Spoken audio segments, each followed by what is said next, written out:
नमस्कार, बिहार तक में आपका स्वागत है और मैं हूं सुजीत।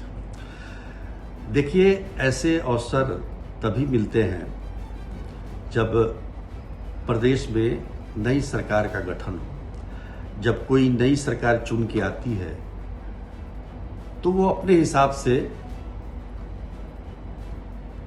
मुख्य सचिव या फिर पुलिस महानिदेशक का चयन करती है, क्योंकि ये दोनों पद जो हैं वो एक तरीके से सरकार की आंखें होती हैं और उससे बहुत कुछ पता चलता है कि सरकार की मंशा क्या है। तो जब सरकार चुन के आती है तब तो ये मौका मिलता है, लेकिन नीतीश कुमार की सरकार को बीच में ही ये मौका मिल गया। अब देखिए ना, बिहार में एक साथ मुख्य सचिव और पुलिस महानिदेशक, चीफ सेक्रेटरी और डीजीपी का पद एक साथ खाली हो रहा है। डीजीपी का तो पद खाली हो चुका है, आरएस भट्टी केंद्रीय प्रतिनियुक्ति पर जा चुके हैं। मुख्य सचिव ब्रजेश मल्होत्रा 31 अगस्त को रिटायर हो रहे हैं। तो ये मतलब महासंयोग कहा जाएगा इसको, महासंयोग।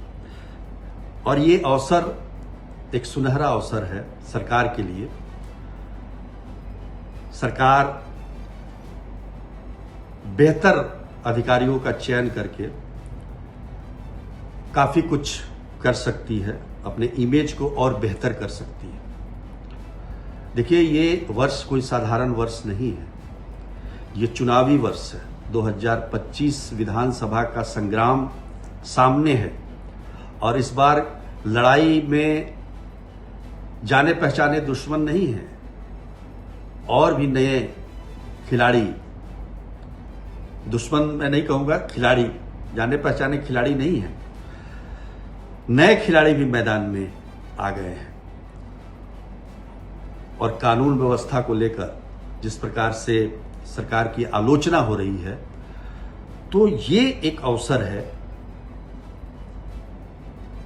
जिसमें सरकार इन आलोचनाओं का माकूल जवाब दे सकती है। आप समझिए कि इस बार सरकार को चाहिए कि बेहतर चयन करे। जो भी अधिकारी बेहतर काम करता हो, राज्य के लिए काम करता हो, जनता के लिए काम करता हो, उसका चयन हो। पॉलिटिकल कंपल्सन बहुत हो गया। इस बार राजनीतिक लाचारियों को त्यागना चाहिए सरकार को, और अच्छे अफसर का चयन करना चाहिए। देखिए, आरएस भट्टी बिहार के डीजीपी बने तो बहुत सारी उम्मीदें थी, लेकिन भट्टी साहब अपने उम्मीदों पर उतने खरे नहीं उतरे। हालांकि उन्होंने अपने कार्यकाल के दौरान पुलिस के लिए कल्याणकारी काम किए, उनका कल्याण किया, और उनकी पुलिसिंग ज़्यादातर डिजिटल प्लेटफॉर्म पे ही रही।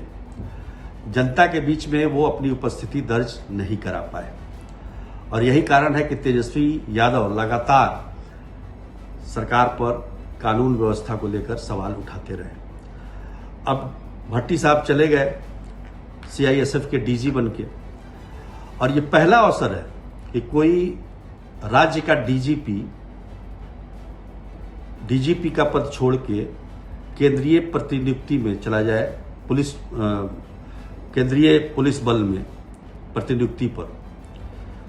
क्योंकि डीजीपी का पद बड़ा होता है किसी राज्य का, वो सर्वे सर्वा है पूरा पुलिसिंग का। तेजस्वी यादव ने यह भी सवाल उठाया है। उन्होंने कहा है कि कोई डीजीपी का पद छोड़कर क्यों जा रहा है या गया है। जाहिर है कि डीजीपी को जो है, जो बिहार के डीजीपी को उतनी हम ये कह सकते हैं कि स्वतंत्रता नहीं है क्या, जिसकी वजह से वो छोड़कर चले गए। तो खैर, ये तो बयानों की बात है, पर ऐसा होता नहीं है कि कोई, ये पहला अवसर है कि कोई राज्य का डीजीपी छोड़ के केंद्रीय प्रतिनियुक्ति पर डीजी बनने चला गया हो। तो खैर, भट्टी साहब तो गए, लेकिन उनकी जगह पर कौन आएंगे इसकी चर्चा पूरे जोर शोर से चल रही है। 2-3 नाम मैं भी बता दूंगा जो लोग डीजीपी के लिए रेस में हैं। और रेस कोई दौड़ तो हो नहीं रही है, कोई भाग दौड़, और उसमें है कि आपका अगर सरकार देखती है, देखिए डीजीपी के लिए भी 2-3 लोग अधिकारी हैं आईपीएस, और चीफ सेक्रेटरी के लिए भी 2-3 अधिकारियों के नाम के चर्चे चल रहे हैं, और ये सब 1-2 दिन में ही सरकार को करना है। तो सरकार के लिए मैंने पहले ही कहा कि अच्छा अवसर है कि अपने एक तरीके से बिहार की छवि को, अपनी सरकार की छवि को बेहतर करने के हिसाब से अच्छे अधिकारियों का चयन हो, सब यही चाहते हैं। और जैसे चीफ सेक्रेटरी के लिए अमृत लाल मीणा, हालांकि वो अभी केंद्रीय प्रतिनियुक्ति पर हैं, 1989 बैच के आईएएस अधिकारी हैं, उनका भी नाम चल रहा है। सिद्धार्थ जो कि शिक्षा विभाग में हैं, 1991 बैच के अधिकारी हैं, आईएएस अधिकारी हैं। और चैतन्य प्रसाद जो कि 1990 बैच के आईएएस अधिकारी हैं। चैतन्य प्रसाद के बारे में इसलिए थोड़ा सा लोग बोल रहे हैं क्योंकि अब तक की परंपरा रही है कि जो विकास आयुक्त रहते हैं उन्हीं को जनरली चीफ सेक्रेटरी बनाया जाता है। डेवलपमेंट कमिश्नर जो होता है वही चीफ सेक्रेटरी बन जाता है। लेकिन इस बार कई तरह की बातें हो रही हैं और खासतौर पर आईएएस लॉबी में भी काफी द्वंद्व है। और द्वंद्व कोई अच्छे परफॉर्मेंस के लिए नहीं है, द्वंद्व है, आपको मैं क्या बताऊं, जाति को लेकर द्वंद्व है। तो ये जो है ये खतरनाक स्थिति है। इसमें जो मुख्यमंत्री हैं बिहार के, नीतीश कुमार को इस पर ध्यान देने की जरूरत है। उसी प्रकार से डीजीपी की तो बात करें तो विनय कुमार हैं जो 1991 बैच के आईपीएस अधिकारी हैं। आलोक राज की चर्चा तो पिछले बार भी थी, 1989 के बैच के आईपीएस अधिकारी हैं। पिछली बार जब डीजीपी का चयन हो रहा था तो उनमें उनका भी नाम गया था। शोभा वहोत्कर काफी तेज तर्रार 1990 बैच की आईपीएस अधिकारी। तो इन लोगों की चर्चा है। इसमें कोई आश्चर्य नहीं होना चाहिए कि कहीं और अगर बेहतर विकल्प कहीं से मिलता है सरकार को। बहुत सारे अधिकारी जो हैं वो केंद्रीय प्रतिनियुक्ति पर भी हैं, तो उनका भी ख्याल रखना चाहिए। तो सरकार को चाहिए कि विकल्प के तौर पर, क्योंकि चूंकि ये चुनावी वर्ष है इसलिए मैं कह रहा हूं कि इस पर विशेष ध्यान देने की जरूरत है ताकि विरोधियों को कहने का ये मौका ना मिले। विरोधी तेजस्वी यादव लगातार हमलावर हैं और वो जो है यहां तक कह रहे हैं कि यहाँ के आईएएस जो है वो आईपीएस पर हावी है और स्वतंत्र रूप से काम करने नहीं देते हैं। हालांकि ये भी पता चलता है, बहुत सारे आईपीएस अधिकारियों से बातचीत करने से ये पता चलता है कि वो उनका जो है